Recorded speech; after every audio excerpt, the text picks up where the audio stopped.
So Right. there's so much more because we are all meant to have what I call this kingdom zone of impact. Mm, I And a like lot that. of times we don't step into that until we've worked through this stuff.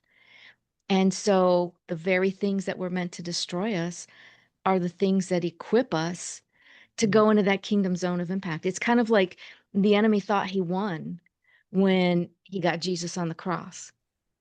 Little did he realize that Jesus just bought all of us yeah. forevermore. I Yeah. mean, talk about the ultimate backfire for Right. Satan's sake, Yeah. Yeah. So he can do the same thing in our lives. Do you ever wonder where God is at when life is flipped upside down? I'm Sherry, your host, and I created this podcast so that my guests and I could look at the good God we profess through the lens of pain and suffering. What I have learned both firsthand and through the personal stories of my guests is that the God of the Holy Bible speaks beautiful things in the dark. God invites us to give him our pain because he's the only one who can transform the very thing that was meant to destroy us. Our challenge is to trust him in the process so that we might come to understand who he really is versus who we think he should be. Listen in and discover the countless ways in which we can find God in our pain. My guest, Annette Chesney, is a Christian coach, a speaker, a seasoned recovery professional, and she equips women healing from narcissistic abuse. Narcissistic dynamics can be hard to spot because they often look like ordinary relationship friction at first. Many people struggle to tell the difference between someone who is simply hurting and occasionally hurtful and someone who persistently harms others without accountability. One useful way to think about it is as a spectrum. Not everyone with difficult traits is a narcissist, and not every narcissistic person behaves the same way. And understanding this range can help you decide what you're seeing and what to do next. But before you think that keeps you in the dark, Annette has created a spectrum that consists of 4 categories or types of narcissists, including 10 different characteristics. And what she shares is very interesting and, from my experience, accurate. Annette's work is done both one-on-one and in groups, and she talks primarily from a woman's point of view with regard to narcissistic abuse. But she did say men are subject to women narcs as well. Annette talks about common red flags, and she says pay attention to patterns over time rather than isolated incidents. That wider view tells the truth. Annette even shares about how she coaches women who choose to stay in a challenging relationship. She teaches management strategies that focus less on changing the other person and more on stabilizing her client's environment, protecting her energy, and minimizing chaos. A few of the examples she gave were learning how to reframe requests so that they're seen as mutually beneficial, limiting circular arguments, and building a strong support system outside the relationship. She even touches on the subject for when separation or divorce becomes necessary and minor children are involved. She alerted us to the fact that trauma symptoms, including anxiety and PTSD like responses, are not uncommon, adding that qualified mental health support and targeted coaching can help you recover clarity and confidence. Even with the reality of living with the effects of narcissistic abuse, the dismantling of who you are, the loss of confidence, loss of identity, your dreams and goals have disappeared, or maybe you don't even remember that you have any or can have any. Annette says recovery is possible. Many people find that healing involves unpacking earlier hurts, challenging false beliefs, rebuilding identity, and learning durable skills such as boundaries, self care, emotional regulation, and discernment. Getting connected with the right help will make all the difference and get you to what she calls your kingdom zone of impact, where you're living with identity and purpose in Christ. Her parting words for the listener to remember were 2 things that are worth holding on to. One, you didn't cause someone else's narcissistic pattern, so you can't fix it for them. What you can do is prioritize safety, educate yourself, get informed with exactly what you're dealing with, surround yourself with wise support, and invest in your own future. And number two, whether you're staying, preparing to leave, or rebuilding afterward, the next chapters can be healthier. With Christ, those next chapters are filled with restoration and redemption. They can bring clarity, strength, identity, purpose, and they're yours to discover with the lover of your soul, the one who never abuses you, never fails you, and that's Jesus. Let's listen in to hear so much more good information, suggestions, resources that Annette has to share. How would it make you feel if you could affordably, effortlessly, and consistently support your family, friends, and loved ones who are in a season of loss and uncertainty? Can you imagine what a lifeline that is? Letting the brokenhearted know that they're not alone in their pain. Simply knowing that someone cares gives hope for a better tomorrow, courage for the next step, and strength for the next breath. Sealed with a Hug exists as the affordable, consistent, and effortless way to create ongoing support between those who are in a season of loss and uncertainty and those who want to let them know that they're not alone in their pain. Visit sealedwithahug.com to get more information on the monthly subscription box that delivers hope and your hug one box at a time. Be the one who stays when everyone else has left. Annette, thank you for being here today for this conversation on narcissism and how to navigate such an incredibly challenging relationship. So, welcome to the show. Oh, thank you so much for having me. I love being able to talk about this. Not that I necessarily love the subject, but I love seeing people get set free. So I'm excited. And I love that God takes what was supposed to destroy you, because you have several examples of narcissism and experiences like that in your life. But what does God do with that? He takes it and equips you to now speak truth into other people's lives and set them free. How beautiful is that? Yeah, only he could do that. I mean, he promises, right, that he works all things together for the good of those who love him and are called according to his purpose. And so yeah, for me personally, like all those tears, all the years of just valley experiences that it just was ripping my guts apart, and like God has redeemed it. God has Mhm. redeemed it. And so, just as you mentioned, what the enemy intended to destroy us with actually becomes our greatest asset. It's the equipping, it is the weapon in our quiver, and God always wins. Always, always wins. And this is one part of the reason why I'm excited about having this time with you, because of your extensive work and those numerous dealings that we're making reference to. So tell us a little bit about your background and what led you into such a deep dive and now profession around narcissism, because most people want Mhm. to just run and be done with it. Yeah, I get that. I so get that. Yeah. So back in the day, so I was actually a pastor for about 15 years on two different churches. And I did like, especially in the one church, I was the adult ministries pastor, and it was a decent sized church. So anything that wasn't worship or children, all those ministry areas fell under me. But my particular love was recovery ministry. And so I did a lot of recovery work, and my mentor was a licensed therapist, and he was also a staff pastor. And he actually had multiple licensures. And, I owe so much to that man. He just impacted my life. And like I kind of picked up his same mantle and I moved forward with that. And so I've been rolling in that for, I don't know, 25, 30 years now. But I had this paradigm. You've heard the old saying, hurting people hurt people. And I saw that that was true, but I saw their lives transformed. We had a support group ministry, and it wasn't your typical support groups. It was set up where I would do a message series, and I wrote all the series. And then I had this whole team of trained facilitators, people who walked the talk, had been through it. Some of them even eventually went on to go back to school and become therapists themselves. And then we'd break out into small groups, and it just like the life change was incredible. I saw literally thousands of people come through those groups. Wow. And but see, with that paradigm, yeah, hurting people hurt people, but they don't mean to. And that was what I operated by, because 95, 99% of the time that was accurate.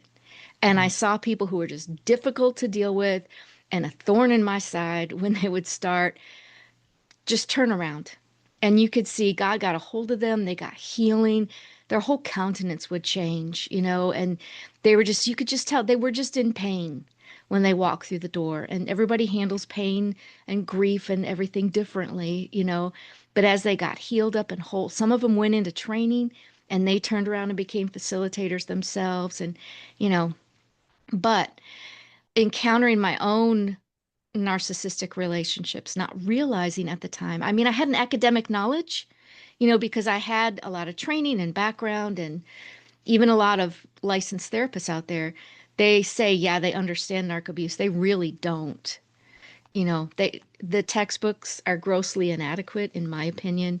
Even the DSM, that's the official diagnosis criteria, I think that pales to the real life experience of a lot of it. So, what I learned the hard way is that, yeah, hurting people hurt people, but when you're dealing with narcissists, they mean to.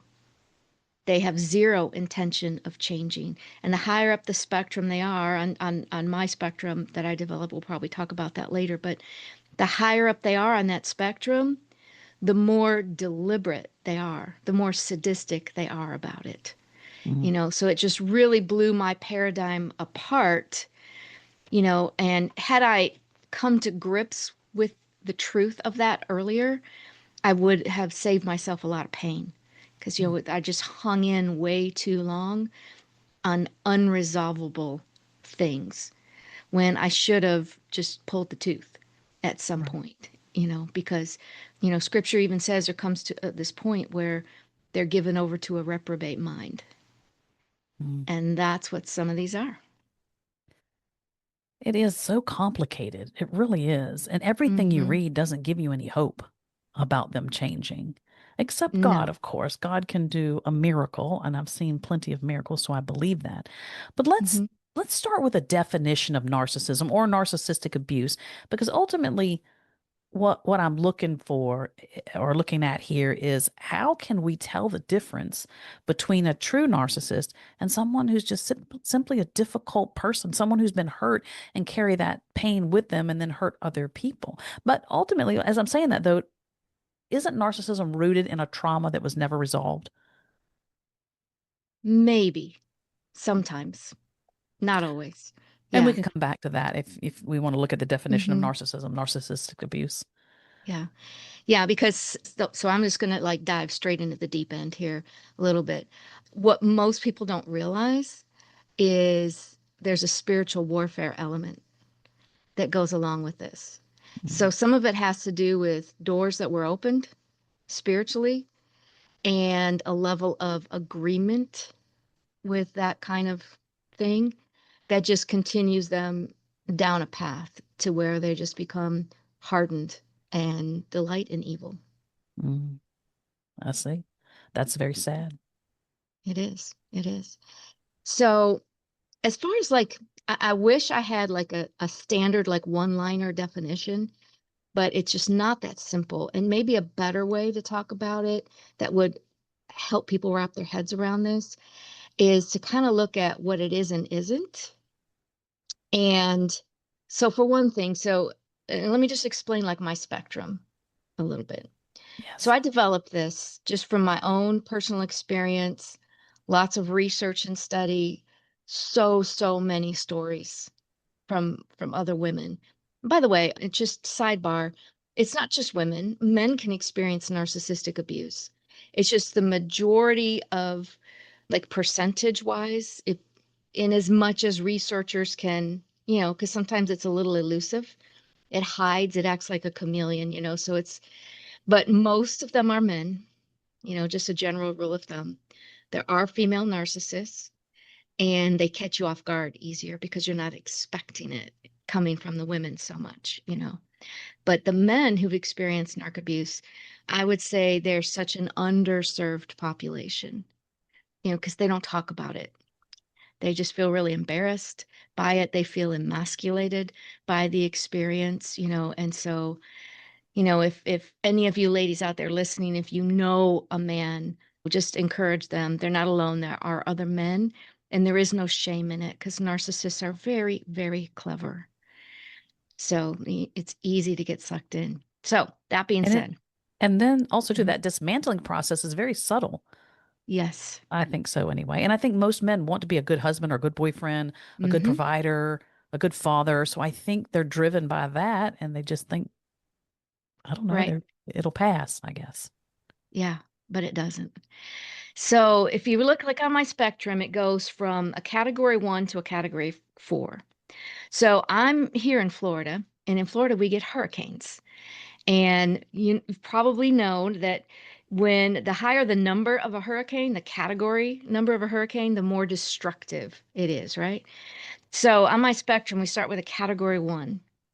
And category 1 is just, I guess we could say, like air quotes, normal people, just regular type dysfunctions, our insecurities, we can be thoughtless sometimes, we can be impatient, we can be rude sometimes, we can be selfish, especially the unredeemed nature. So even when we do come to know the Lord, we still blow it, so we can be that category 1 and we can be hurtful. But the key thing is that a normal person doesn't mean to be hurtful. They don't sit and think about how to manipulate this person. How can I really zing them as hard as possible? When it comes to our attention that we've truly caused pain to someone else, like we're broken by this and we want to make it right. And another important thing is that we self-reflect. We desire to do better. We want to learn from the mistakes we've made and we want to move forward. So that's how a normal person thinks. Now, if we move up the scale to a category 2 narcissist, these are not people that are knowingly sadistic. They don't lay awake in bed at night calculating how to cause the greatest pain possible. But nonetheless, they are very hurtful. They're emotionally immature. And that's why sometimes you might be dealing with a 57-year-old man and you're ripping your head out going, I feel like he's my child. I feel like he's having tantrums. Anytime I try to call something to his attention, no matter how I tiptoe up to it and gently, graciously try to broach the subject, it explodes. And he's convinced that it's all my fault. Somehow the conversation gets all twisted around and it becomes my fault. And word salad happens. And I'm just to the point where I'm like, forget it, just forget it. And I just go away. And, that's a category 2. Still real painful, but I have one of my coaching groups is called Living Well While Staying. And Mm. that's for women who have come to realize they're married to a category 2 narcissist, but for reasons that are important to them, and there's a lot of reasons, valid reasons, they're choosing not to divorce, they're choosing to stay. But at the same time, they are grieving in the knowledge that outside of, a glorious miracle by the hand of God, nothing will change. It might even get worse as time goes on and, the spouse ages. So, so what I try to get through to them is yes, this is where things are at. Yes, there's a grieving. It's the loss of a dream, a loss of the hopes and then the exhaustion that she feels because she's tried everything. I mean, she's jumped through all the hoops. She's done crazy things. She's nagged, she's coerced, she's begged just, to go to counseling, to do this or that, and nothing has helped. If anything, it makes it worse a lot of times. And so she comes to grips with, yes, I'm married to a narcissist at about the category 2 level. And here I am. So what now?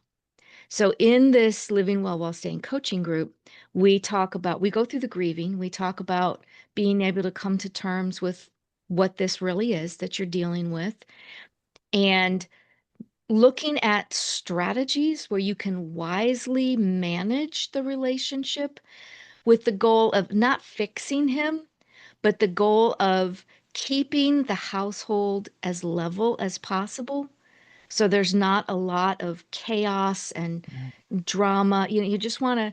So there's ways to like approach resolving things if you just go to him and say, whatever you address the issue head on, like you could with a regular person.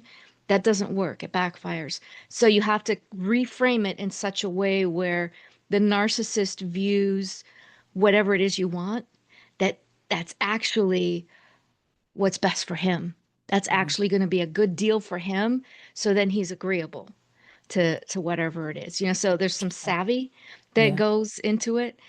And then also, we take a look at her heart and what to expect from her life and dealing with her thought processes and dealing with her hurts. And now we don't deep dive into the heart in that one because I've got a whole different coaching group that is specifically for deep diving into your own heart and bringing healing. But we bring her to a place of equilibrium, so she's equipped to manage the relationship and starts to have hope for herself that she can find a life that's beautiful and meaningful Mhm. and that she can actually enjoy right there where she is. That's And a awesome. lot of times it's about developing her outside the relationship, even though she's still in the relationship, instead of waiting to do like all these couples things, Right. developing her, different ministries she can be involved with or how she can, just all kinds of stuff. I have some women in a group right now that, like, one of them went back to school and she's working on a PhD and she's talking with her church and she's launching a ministry specifically for the disabled. Wow. So there's things that you can do. And yep, we come to group time together and something happened during the week and sometimes there's tears, but it's limited to 5 women. Mhm. So it's enough that you can hear each other, but not so much that everyone doesn't get personal attention. And then they come back from that, they regroup, we talk about what happened, they're equipped further, and all of them are equipped, because we're all sharing what's going on, and then they move on. And it's a 90-day group, but it's amazing how much growth can happen with that, I which is think the super cool. value, super cool. Yeah. Yeah. And the value of Mhm. knowing you're not alone. That's huge. Oh, huge, huge, huge. Yeah, it is, because it's very isolating when you're with a narcissist. Mhm. So when you're dealing, if we move up the spectrum, we cross an important line. Let me just point out, between the category one, like us regular people, and crossing over to that category two, the big difference is they can't self-reflect. They won't self-reflect. They fall apart. It feels like death. Even if you can crack through that veneer for just a moment, it won't last very long. And then they will come back and attack because they can't bear the idea of thinking that they're the problem. Mhm. It's always got to be you. If you were a better wife, if you could make me feel more special, or they have this bucket that you're always pouring into, and they expect, as their wife, it is your job to make them feel good. So you are supposed to pour into their bucket all the time, but the bucket has holes. Yeah. So it doesn't matter how much you pour in, to the point of, you're a puddle on the carpet. It doesn't matter because it's 24 hours later, it's what have you done for me lately? Right. Okay. Yeah. So going back to that category three now, another very important line is crossed for that distinction between a two and a three. Whereas a two will sort of knee jerk into their behavior because to them they're in survival mode always. Mhm. And that's why they lash out and they do the things they do. A category three now is conniving. Mhm. Now it's deliberate.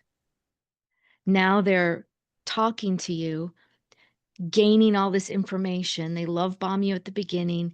They find Yeah. out your hopes and dreams. They find out your fears and insecurities, and they catalog all that information because now they can pull it out and zing an arrow into your heart to hurt the deepest, whether it's on your birthday and they just want to tear you down because it's about you instead of them that Right. day, Christmas, some big promotion you just had at work, they'll find something to say. They'll put you down in front of other people, but they'll do it with a smile on their face and this cheap shot in the middle of it. They're calculating. They're Mhm. power tripping you all the time, always seeking to be superior. And they're mean. Right. Yeah. They're super charming elsewhere. Not everybody sees who they are. You can have other women at church, see him serving and come to you and say, "Ooh, he's a keeper. You got a good one there." Right. And you just like smile weakly and go, "Yeah, yeah." Because no one but you knows what's going on behind closed doors. You're thinking, do you want him? No, I'm just kidding. Yeah, yeah. It's just miserable. But Yeah. I mean, they're so conniving and they're actually dangerous in a church setting. They Mm. cause church splits. They from a spiritual standpoint, if you've ever heard of like the Jezebel spirit and stuff like that, it's that kind of spiritual warfare aspects that are going on. And there's a lot of parental isolation now. I wonder if that has anything to do with it. Everybody's feelings running the show, and like Yeah, truth doesn't even matter. And I know, so it's right? just crazy right now. Totally. And of Totally. Yeah. course, that's Satan's work, destroying Uh-huh. Uh-huh. families and pulling things apart. That's all Satan. So Yeah. again, back to your point of demonic and spiritual warfare. Mm-hmm. Yeah, we see it on a nationwide level. We see it around the world, and then we see it on this micro level in our individual lives. So yeah. But the good news in that is as darkness rises, so does the glory of God. Amen. And we know God wins. So Amen. so we can be equipped by this. It's not all a bad thing. It sucks big going Right. through the middle of it all. It really does. But that's why it helps like to have coaching, to be in a group of women, to be able to talk this through, because that's where you can find the silver linings of how you're being equipped because I try to always let women know that I know this is horrible, but don't think you're just going to get away from him so you can go back to the way you were before and just pretend like this whole chapter, this whole miserable chapter didn't exist. It did exist. You'll never go back to who you were before, but you will be better than you were before if you learn how to handle this right. That's good because I feel like if you don't get help and healing, you'll be right back in the same pattern again with someone else if you Yes. don't recognize where these red flags were at. Yes. You're Um, speaking to one who did that very thing and from the frying pan to the fire. yeah, and real quick, just to interrupt, when you say that the men are underserved, do you have coaching and groups for men? Good question. So everything that I have is for women, and it's all geared around the Cinderella theme, because in the story, her real name was Ella. Cinder was the prefix meant to demean her identity by the stepmother, who was basically, you could look at it, it's a narcissist, right? Yeah. So because this is all geared for women, I don't have men in my programs, but I do work with men one on one Ah, and we okay. can go through these same principles. And I found a lot of times the men actually prefer one-on-one anyway. Okay. Yeah. They're Okay. a little more private, whereas us women, like we find comfort and encouragement by getting together with other women and being seen and heard and encouraging each other and, standing alongside each other. Yeah. I But agree. yeah, yeah. I agree. I agree. So that was three. That was three.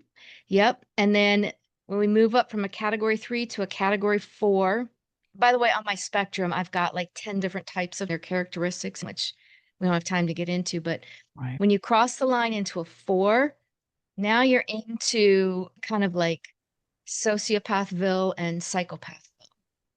Those are not clinical terms, but those are labels that people are familiar with, basically. Right. And so you take all the stuff of a 3 and amplify it and add an extra measure of sadisticness in it. Mm. And that's what category 4 looks like. There's even with the 3, you're not going to resolve anything. It's not going to get better. But a category 4, you could actually be in danger, Wow. like real danger with a Mhm. category 4. They are nasty.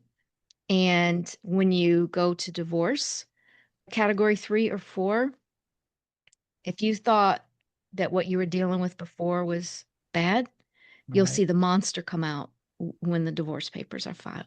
So it's not something you just dive into lightly. You need to Hmm. be savvy. You need to find out the documentation that you need. And there's a lot of variables to consider, like if there's minor children in the house. Right. And, so there's a lot of nuance to it with that.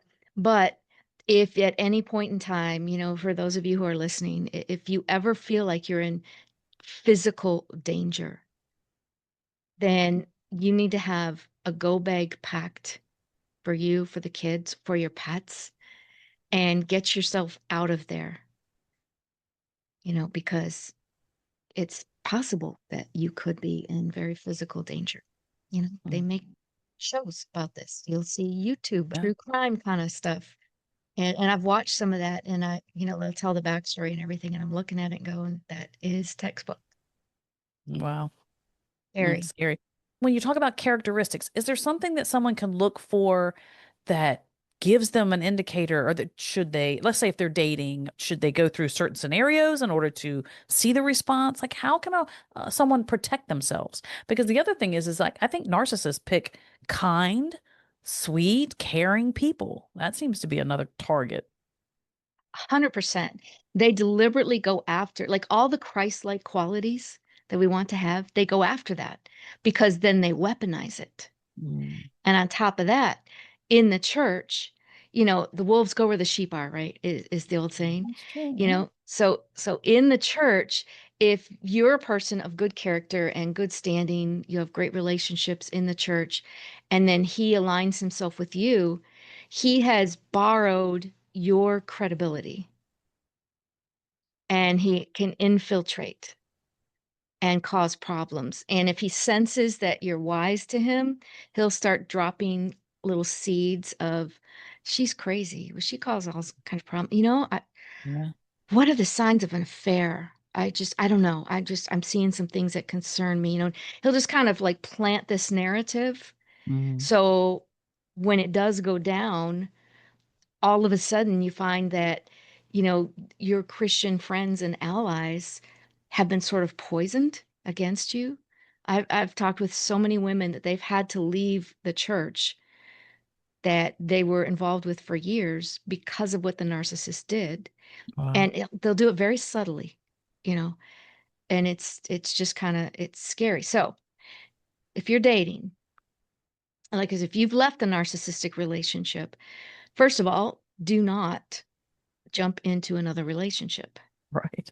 You know, you got to invest the time and energy to work on you because if you want a good, wholesome, godly man to be with, you've got to be the equivalent for a partner, you Good know? point.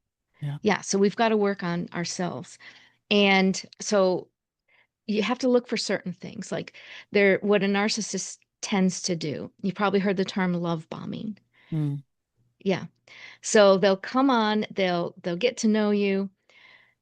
And again, because we have a spiritual enemy and there's a spiritual element to this.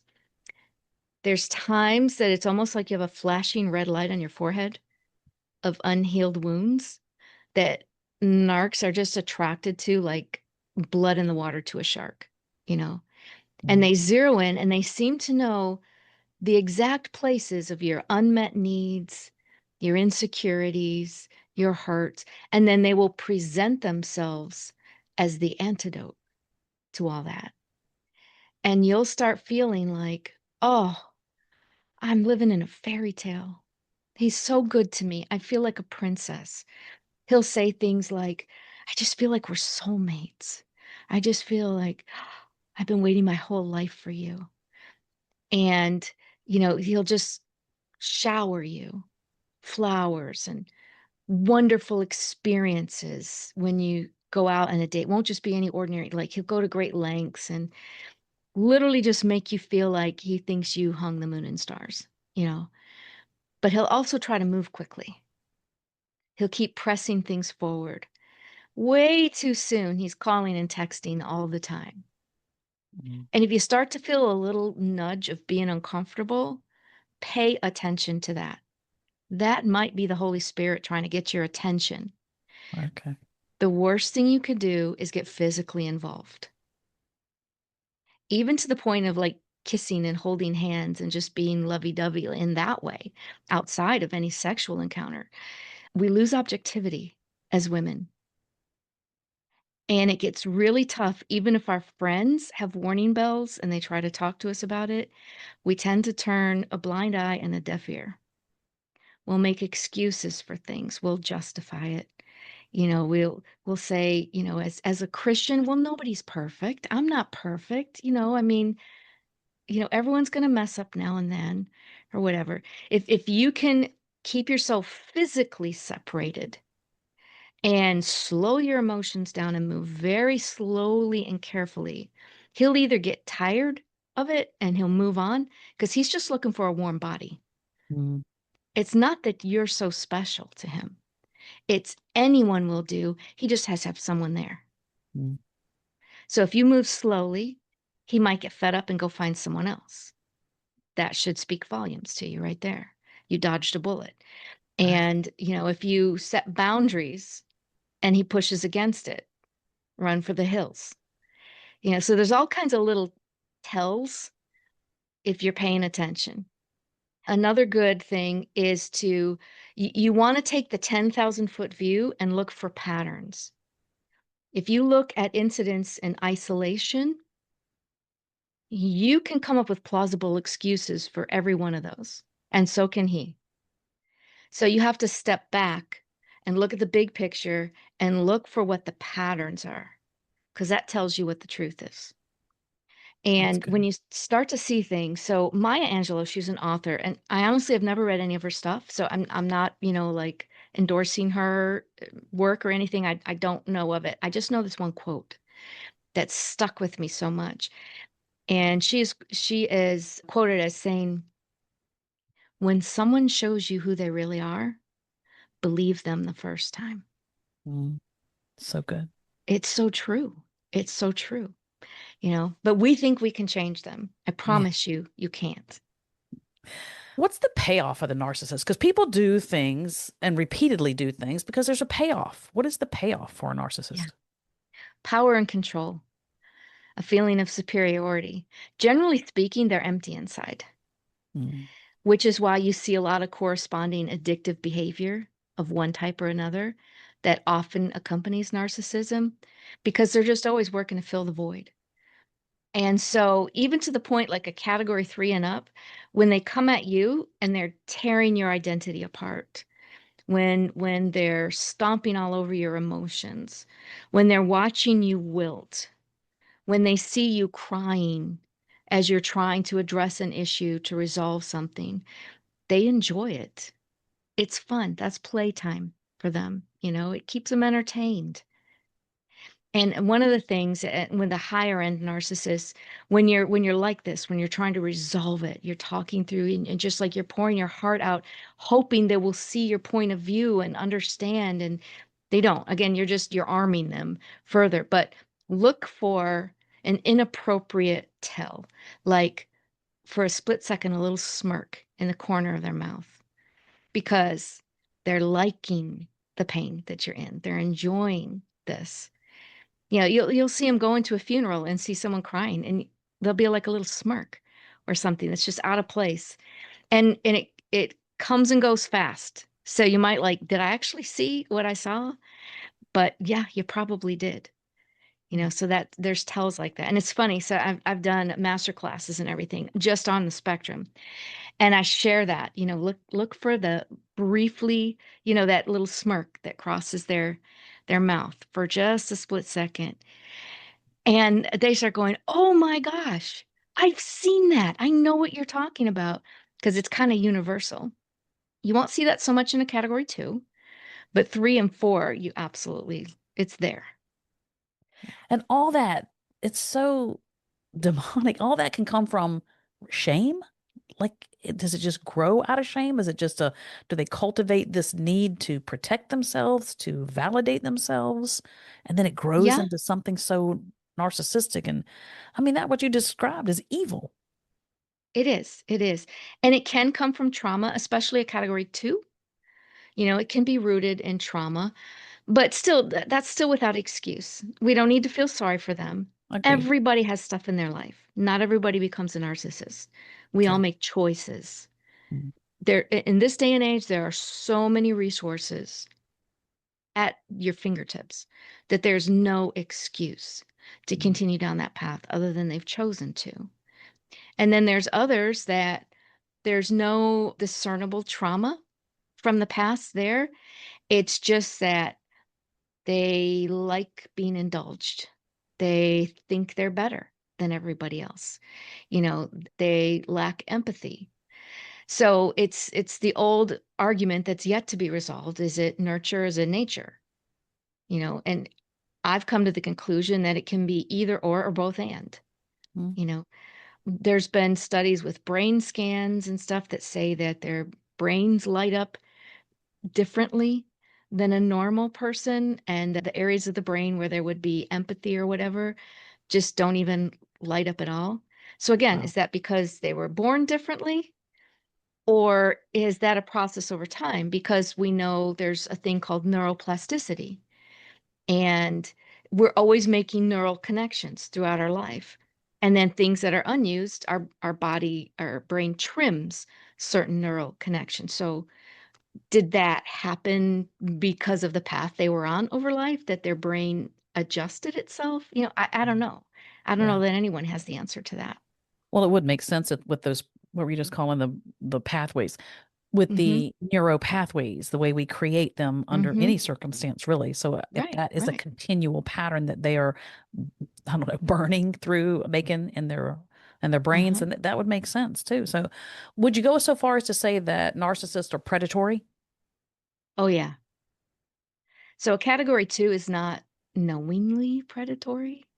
They just know that they are empty and they're desperate and they're looking to fill the voids. Mhm. And they think that you are the one who will fill the void.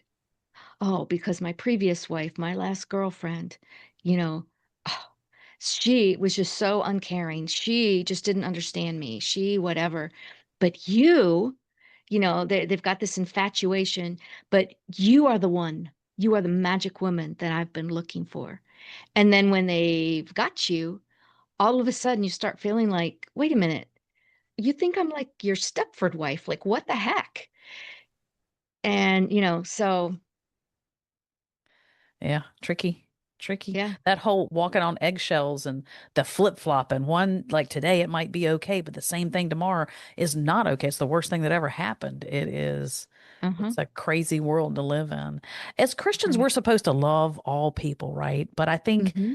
that's been hijacked to mean accept all people, because Right. you can't Tolerate partner, yeah, everything. tolerate, you affirm, whatever, Hmm. but you can't partner with a narc and think you'll have a thriving life that the Lord desires for us to have, the way that we're going to fulfill what he's written about us in our life. Is it okay to divorce a narc spouse? And if so, on what basis, as far as biblical? I personally think it's because you're being abused, but what is your Yeah. input on that? Yeah. Great question. And this is the question that everyone wrestles with, you know? So, rule of thumb from a biblical perspective. So, you named one: abuse, abandonment, adultery. Those are like the three areas right there. And even then, if there's minor children, there's some additional factors to consider, because it's like a double-edged sword. If you leave, then your goal is, you know, you don't want the kids emulating that, and they will when they're with them. The other side of that, and you're sick of it yourself, you're sick of being tolerated or tolerating abuse. You know, you don't want your son growing up thinking that's normal how you treat women. You don't want your daughters accepting that and going out and finding a narcissist that they marry, you know, just sort of subconsciously, because that happens all the time too. But at the same time, the way our broken family law system in this country is, they don't really care. They don't want to hear anything about narcissism. It'll reflect poorly on you if you use that word in court, unless there's been a formal diagnosis for Mhm. that, you know. And there was this like evil pedophile narcissist who somehow became the voice of authority, and he came up with this parental alienation theory, and he was listened to. And so let's say the kids have experienced abuse at their father's hand, and the kids don't want to go with him. So these high-end evil narcissists would go to the court and cry victim, that the Mhm. mother has alienated my children against them. My mother has lied to the children about me, and now the children don't want to come to me. And there are countless cases across the country where the narc was awarded full custody. Wow. That's scary. Sometimes they'll come after custody just to take them away from you to cause them pain. Not that they actually love or care or would actually take care of them. They just Right. want to cause you pain. Because And they look at their children as pawns. as possessions, Mm. yeah, like they own their socks or their car, they own the Wow. kids too. Mm. Sometimes they'll go after custody because they want you to pay them child support. They don't want to give you a dime. As soon as you file papers, or even if they think you're about to, they'll go empty out the bank accounts. They'll cut you off. They'll take out credit cards in your name and charge them up, you know. And so they're just trying to avoid paying child support. And so they'll want custody of the kids.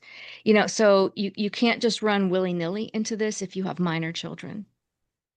So there are like I've worked with some women and giving them some information and guided them through the process, but I actually prefer in cases like that to refer them to what's called a high conflict divorce coach.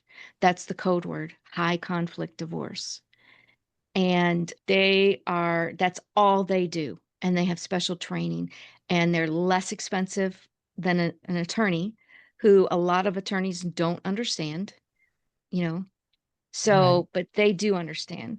So they can help you with a lot of the legwork, the initial setup, guide you as to what documents are, how to proceed, what to do.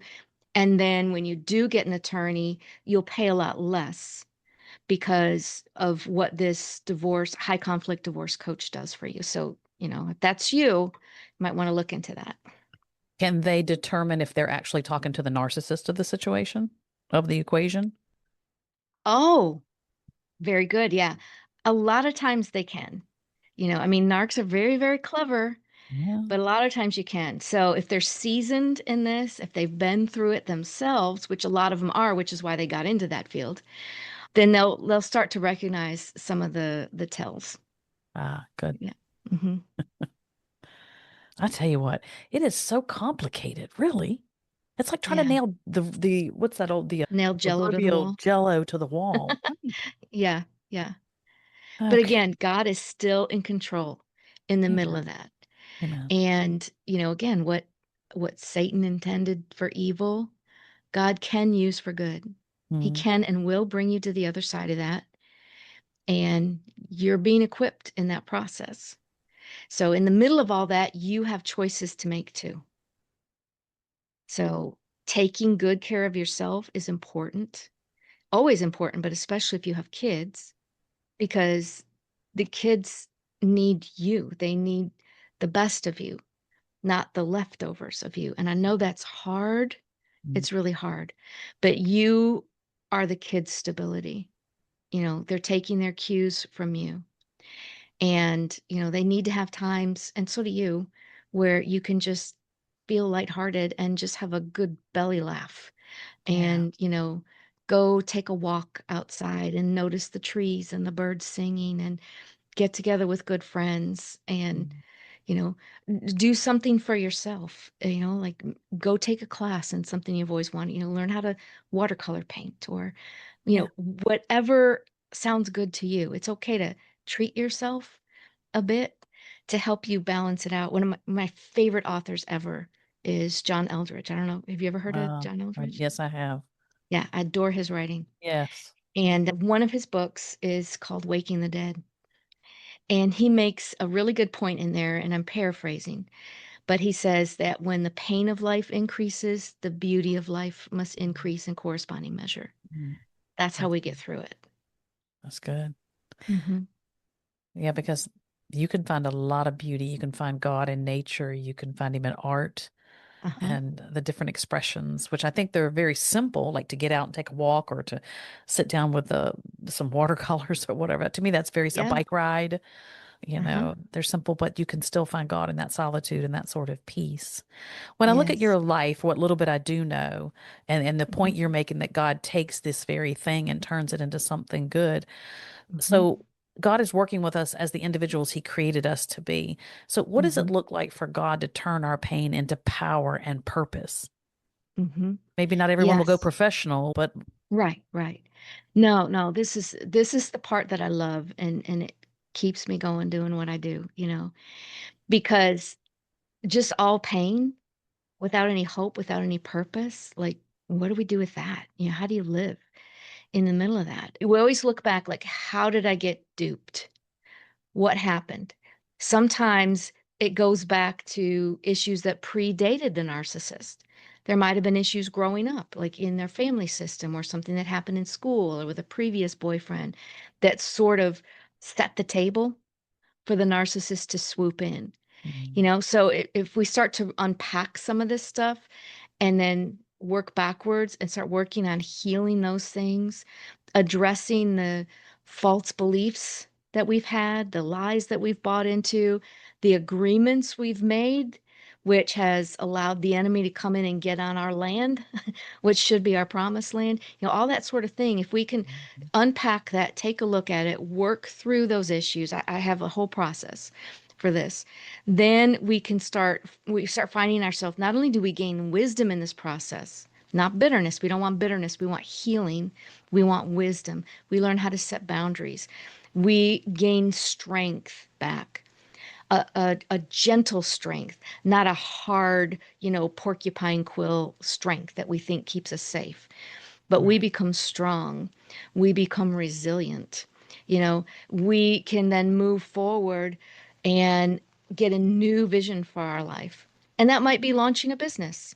It might be getting involved with a ministry. It could be any number of things. But we start to find, we know that we're getting better when we start looking forward in life, when we start to think about possibilities, when we start to think, the world is my oyster. God's brought me through this. He's not going to drop me on my tail now. So Right. there's so much more because we are all meant to have what I call this kingdom zone of impact. Mm. I And a like lot that. of times we don't step into that until we've worked through this stuff. And so the very things that were meant to destroy us are the things that equip us to Mm. go into that kingdom zone of impact. It's kind of like the enemy thought he won when he got Jesus on the cross. Little did he realize that Jesus just bought all of us Yeah. forevermore. I Yeah. mean, talk about the ultimate backfire for Right. Satan's sake, Yeah. Yeah. So he can do the same thing in our lives. I like the point you're making too, that you go through the healing and the places that you need to heal because if you're dealing with a narcissist, you've been dismantled. I don't even think you really know who you are anymore. And you've got That's to right. find your way back to not only your core self, but you're in this position where you can discover what God has for you because there is a purpose for your life. And so now if you partner with the Lord, he's going to begin to reveal, but you can't really Hmm. help anyone unless you have found a measure of healing for yourself. And to that That's right. degree, you can help other people. So I think that's important what you're saying there. For Yeah. the women and men who find themselves in a place of they've been dismantled, they don't even know which end is up anymore. For someone who's really suffering in that way, how can they break out of it, snap out of it? Like, is it that simple, or are they too far Yeah. gone because now they're still under the control of the narcissist? So you can be 10 years removed from that relationship with an art and still be abusing yourself by proxy Wow. because you still got his voice in your head, whether it was a husband or it was your mom growing up or whatever. So we have a responsibility before the Lord Mm. and for the sake of other people to work on ourselves to do that. And he promised, like, he's faithful that the good work that he started in us, he's Yeah. going to keep that going, until one day we see him face to face and it's completed in its perfection. But I've seen women also just sit and spin and get bitter. Mm. And they're miserable to be around. They're miserable in their own skin. And that's such a sharp contrast to the women who will invest in themselves. It is not a quick fix. You work through a process. And what I like to do is I like to equip women with tools Nice. because there's still other stuff in life, non-narcissistic, but losses and disappointments and failures and things. And we have to know how to handle our heart well. We don't just like accumulate hurts and we stuff it in a box in the back of the closet. Yeah, That doesn't work, you know. So you need the tools and the understanding and you need the practice. And we start off with house cleaning from the past. Then we work on identity issues. nice. And then from there we start to move into power and authority. How much do you see that identity impacts the Every single person who's been through victim? narc abuse. Yeah, Wow. Yeah. without fail. And I guess to me, I wish I would have realized how important it was to raise my children with such an incredibly strong identity in Christ. They were raised Mhm. in a godly home. We pointed them to Christ, those all those things and those tools. But I really wish I would have pushed identity a whole lot stronger for my children. I just think it would have been even more beneficial to them. They're strong. Mhm. They're in the society and they're contributing and they have businesses and all those things. But I think identity is huge now. I mean, It I see it is. It more is. important. Yeah. And having a real good foundation in knowing the word so that you can spot a counterfeit Ah, when it so comes good. along, you know, Yeah. that compare and contrast. Like, yeah, I don't think the scripture, like you just twisted that verse. You know, you just, so to have that basis, to have a strong identity, like you said, in Christ, and a developing identity, you know, as they're growing up, that it's wholesome, and also to equip them, you know, not that we want to scare them, but we want to equip them that not everything out there in the world is rainbows and unicorn kisses, you know. Right. They need to understand the difference between a healthy and an unhealthy relationship, and they need to spot each from the time they're little in friendships. They need to know what's acceptable and what's not acceptable, Yeah. you know. You can love with the love of Christ, Yeah. which is different than a lot of what we think. Like we think of love as like, oh, I love you and so I got to let you back in my life, and you know, I'm just going to love you into change, and that's not the love of Christ. There are people Jesus walked away from, you know. He set boundaries with. He was very firm. He called things out, you know. Love is wanting what's best for the other person, Yes. you know. So we can pray for someone else, but we don't have to re-engage with them in any form, you know. Right. So if we can just equip our kids age appropriate, you know, but as they grow up, then we're sort of like inoculating them as much as possible against repeating some of this stuff maybe that we went through in life. Right. Right. Yeah. Mhm. We all have our fair share of mistakes and maybe even bad relationships or things like that, but there is a growth to that. There is that Yes, self-reflection that you were making mention of to gauge, exactly. how are we fitting into society? Are we doing good? Are we doing bad? And what's not working? Let's take a look at Hmm. that kind of thing. Exactly. Yeah. Let me ask you this question, and then I'm going to wrap up with my two final questions. How does Hmm. someone survive a narcissistic relationship? Mm.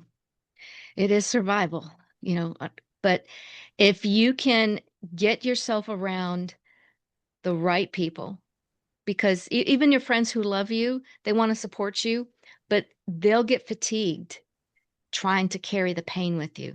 So it helps to get yourself around. Like I mentioned my coaching groups. I also have the Cinderella No More Academy, which is a membership as well. So places like that where there's other women who've experienced it and they get it and they get you.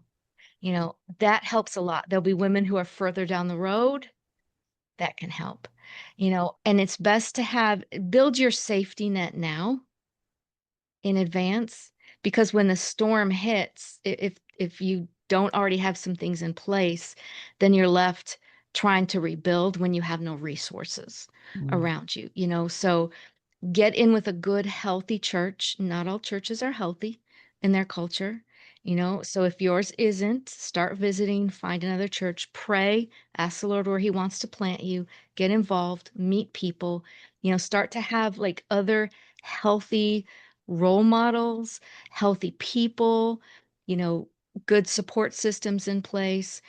And then also take the toughest aspects and bring it to people who are equipped, professionals, to walk you through some of those deep, hard things, you know, because others are not equipped. And sometimes the even well-intentioned Christians can give you really poor counsel.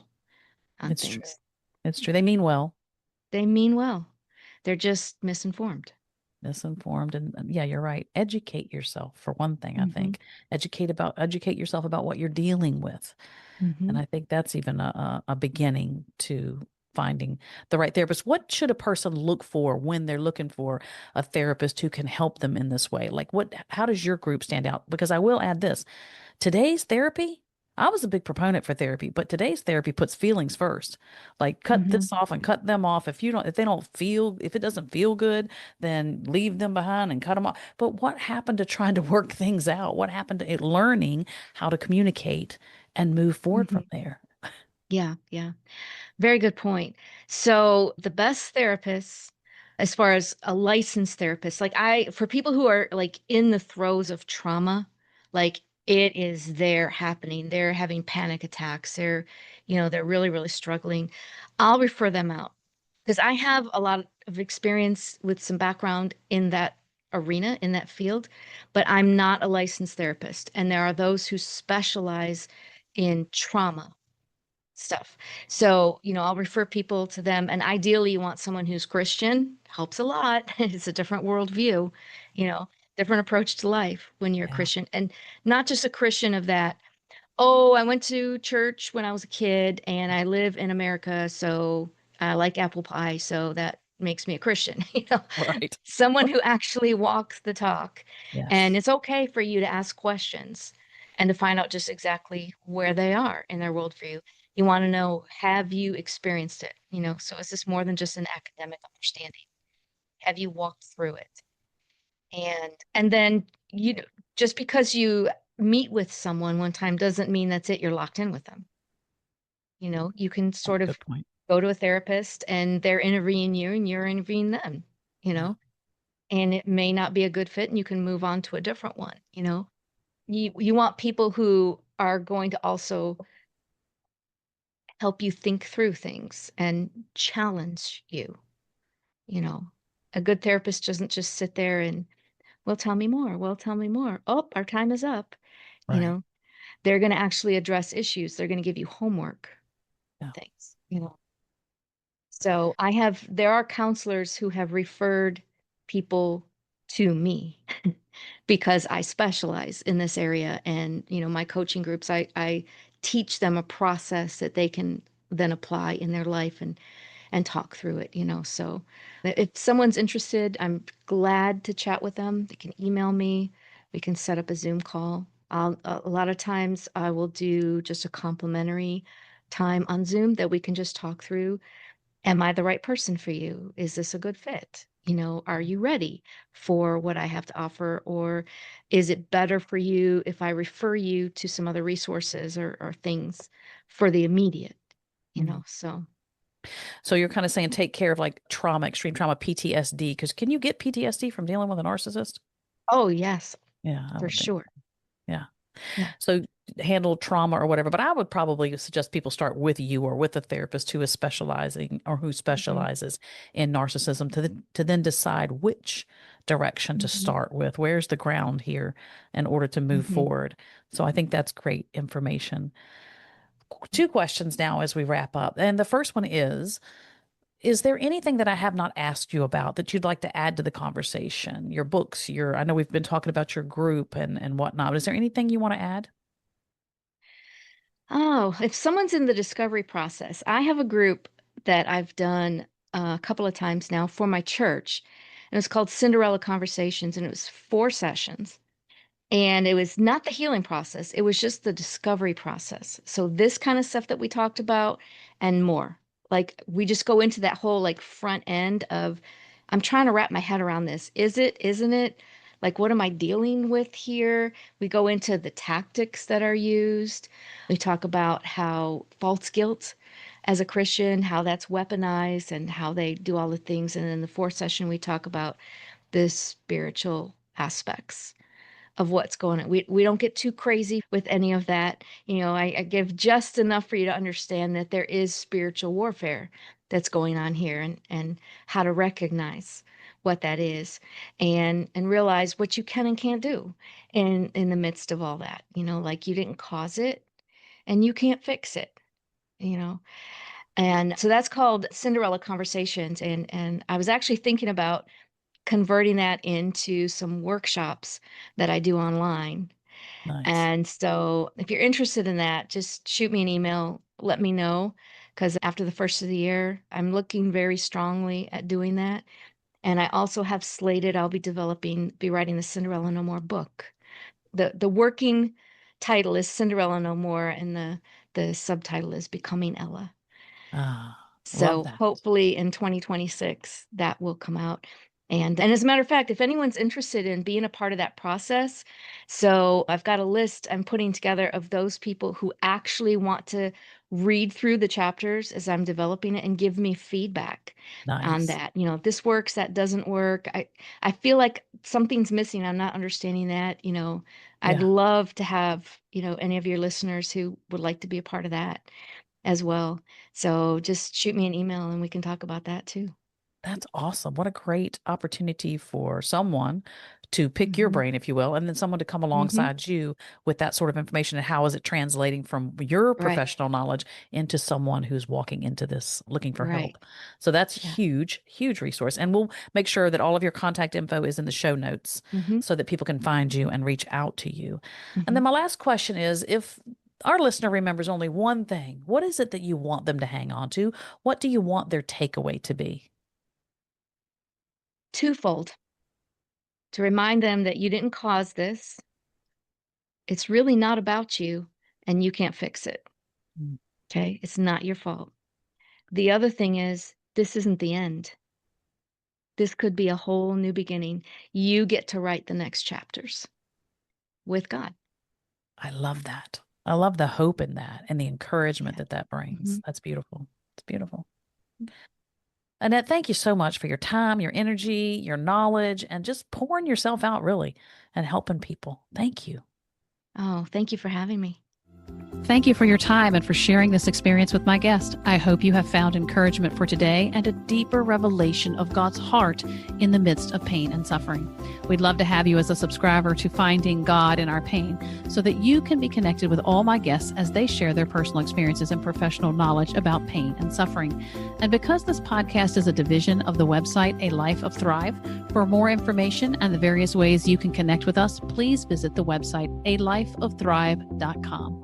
I look forward to sharing more transparent stories from the hearts of women who intimately know what it means to have their world flipped upside down, their authentic struggle to make sense of it, and what recovery and healing looks like. Till then, sweet woman, remember you are not alone and that God speaks the most beautiful things in the dark.